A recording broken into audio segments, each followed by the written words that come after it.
नमस्कार। जय माता की। हर हर महादेव। मैं आचार्य कुलदीप अवस्थी आप सभी के बीच में उपस्थित हूँ विशेष तथ्य के साथ, विशेष जानकारी के साथ। तर्पण कैसे किया जाए, पितृपक्ष में तर्पण। हमारे पास कई एक फोन आए, अभी बीच में थोड़ा सा अधिक व्यस्तता के कारण वीडियो नहीं डाल पाए। बीच में कई फोन आए, महाराज जी तर्पण कैसे किया जाए, जल कैसे दिया जाए।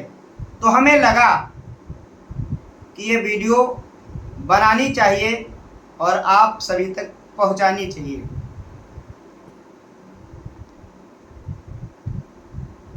तर्पण कैसे किया जाए, अपने ज्ञानानुसार, अपने और शास्त्रों के मतानुसार। सबसे पहले कौन सा पात्र होना चाहिए, कौन सी थाली होनी चाहिए जिसमें आप तर्पण करें, कौन कौन सी उसमें और वस्तु होनी चाहिए। मुख्य विशेष, आप अगर स्वर्ण की थाली में तर्पण कर सकते हैं करें। आप अगर रजत चांदी की थाली में तर्पण कर सकते हैं करें। कांसे की थाली में, पीतल की थाली में आप तर्पण कर सकते हैं। मिट्टी वगैरह के पात्रों में निषेध है। तर्पण कैसे करें, सबसे पहले कुशा के आसन पे बैठना है, पूर्व दिशा की ओर मुख करके। सबसे पहले देव तर्पण, देवताओं के लिए। देवताओं के लिए कैसे तर्पण करेंगे, थाली में गंगा जल डालें, थोड़े से अक्षत डालें और ऐसे करके, ये देवताओं का ये तीर्थ होता, क्षेत्र होता है, देव तीर्थ इसे बोला जाता है। ऐसे करके पूर्व दिशा की ओर जल देना है। बहुत से लोग एक बार कहते हैं कि एक बार जल दीजिए। आप एक बार या 3 बार भी तर्पण कर सकते हैं, जल दे सकते हैं। क्योंकि अगर हम देवताओं को पुष्प अर्पित कर रहे हैं तो कितने पुष्प हैं मायने नहीं रखता हमारे अनुसार। तो आप 3 बार भी तर्पण कर सकते हैं।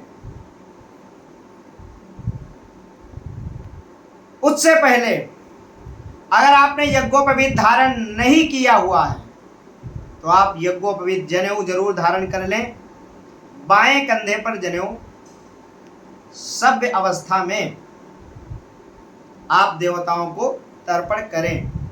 दूसरे नंबर में उत्तर की तरफ आप मुख करके बैठ जाएं और उसी जनेऊ को, यज्ञोपवीत को मालाकार कंठी की तरीके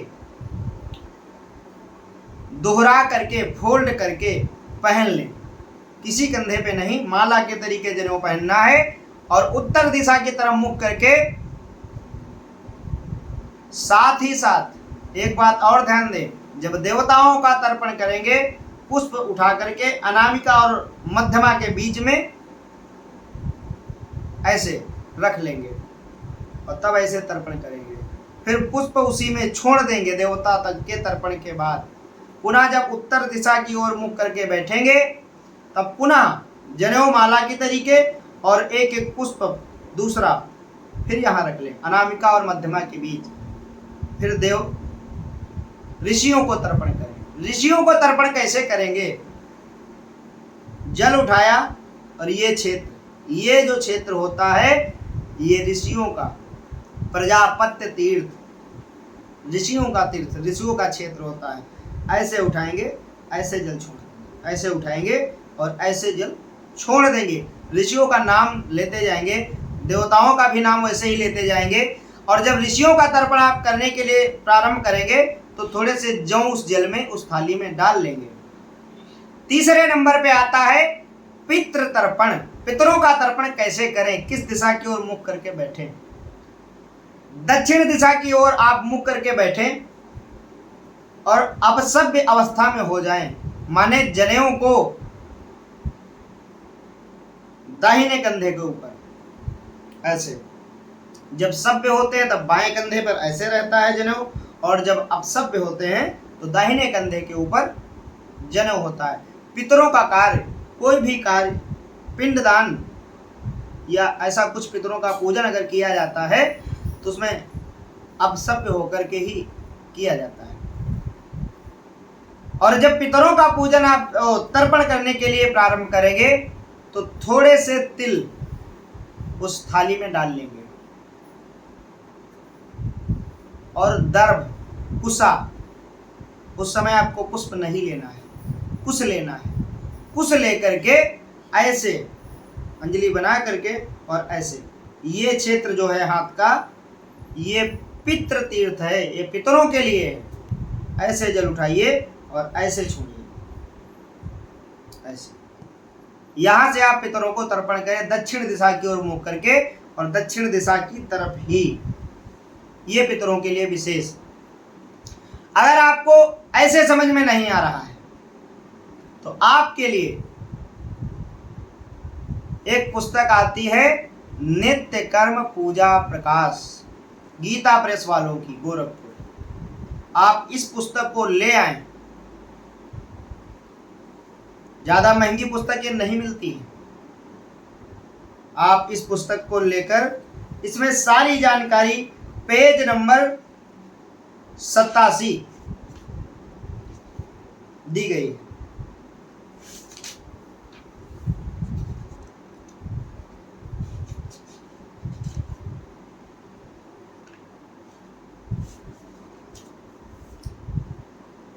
तर्पण पितृ यज्ञ, तर्पण प्रयोग विधि, सारी विधि बताई गई है और बड़े साफ शब्दों में बताया गया है। सब ऋषियों के नाम, किसके नाम से।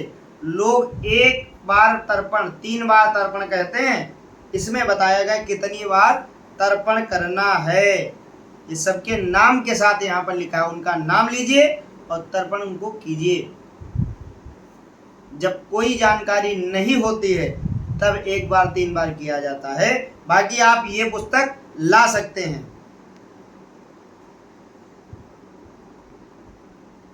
ये यहाँ पर प्रजापत्य तीर्थ, ये मुद्राएं भी बनी हुई हैं।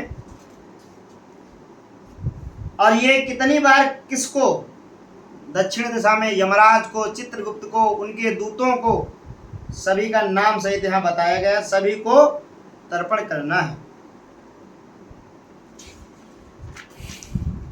इस पुस्तक से अन्य और कई जानकारी, सुबह 3 बजे ब्रह्म मुहूर्त से लेकर के रात में सोने तक की सारी चीजें इसमें लिखी हुई हैं। गायत्री माता की विशेष व्यवस्थाएं, विशेष मुद्राएं, सरस्वती माता की विशेष मुद्राएं, सारी चीजें इसमें दी गई हैं। ये सब मुद्राएं बनी हुई हैं। कौन सा तीर्थ हाथ में कहाँ पर है ये भी इसमें बताया गया। ये भी एक मुद्रा हाथ में लिख करके दर्शाया गया। प्राणायाम विधि, कैसे प्राणायाम करें, बहुत सारी चीजें इसमें बताई गई हैं। कौन सा पात्र कैसे कहाँ संध्या के समय रखें, संध्या पूजन विधि विशेष रूप से। सारे स्त्रोत, वैसे सारे स्त्रोत नहीं, कई स्त्रोत इसमें दिए गए, जितने आज के समय में अधिकतर पूजन में प्रयोग किए जाते हैं, बहुत सारे स्त्रोत इसमें दिए गए हैं। ये आ गया हाथ में कौन सा तीर्थ कहाँ पर है। यहाँ पर देव तीर्थ है, बीच में अग्नि तीर्थ है, यहाँ पर पितृ तीर्थ है, और ये ब्रह्म तीर्थ यहाँ पर है, काय तीर्थ यहाँ पर है। किसका तर्पण कैसे कहाँ क्या कौन सी पूजा करनी है, इसमें विशेष रूप से शौचाचार इत्यादि, इसमें तमाम चीजें, जप विधि, कर माला, कैसे लोग माला ऐसे करते हैं हाथ से, और कर माला कैसे करना है, सब इस पुस्तक में बताया गया। आशा करता हूं वीडियो आप सभी को अच्छा लगेगा, अच्छा लगा होगा। आप अपने विचार कमेंट बॉक्स में जरूर बताएं। अगर आपने हमारे YouTube चैनल को एस्ट्रो कुलदीप अवस्थी के नाम से YouTube पर बना हुआ है, आपने अगर अभी तक नहीं सब्सक्राइब किया है तो कृपया हमारे यूट्यूब चैनल को सब्सक्राइब करें, एस्ट्रो कुलदीप अवस्थी। लाइक करें, कमेंट करें, और अगर आपने सब्सक्राइब कर लिया है तो आपकी जिम्मेदारी बनती है 10 लोगों को और उस चैनल को सब्सक्राइब करवाएं, क्योंकि आपके द्वारा जितने लोगों तक जानकारी पहुंच जाए, आप पुष्प चढ़ा रहे हैं तो किस लिए चढ़ा रहे हैं, जानकारी होनी चाहिए। आगे मैं पूजन के विषय में भी विशेष रूप से बताऊंगा, विवाह के विषय में भी विशेष रूप से बताऊंगा, कैसे पंचांग में देखा जाए, कैसे क्या किया जाए। बस आप सभी ऐसे ही सहयोग करते रहें, वीडियो को ज़्यादा से ज़्यादा शेयर करें, अधिक लोगों के पास पहुँचे। पुनः मिलता हूँ एक विशेष चर्चा के साथ, तब तक के लिए जय माता की, हर हर महादेव।